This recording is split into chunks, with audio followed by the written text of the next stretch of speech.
Ahoj, dnes jsem si pro vás připravila video o autochladnici značky G21, která má objem 33 litrů a je vybavena dvěma funkcemi. První funkcí je chlazení potravin, kdy dokáže ochladit potraviny až o 15 stupňů oproti okolní teplotě, a to díky přidanému ventilátoru a kvalitní izolaci.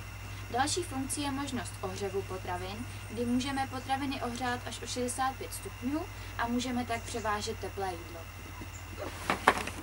K přepínání těchto funkcí slouží tento přepínač a tento přepínač slouží jako funkce možnost připojení do klasické elektrické zásuvky nebo do zásuvky autozapalovače.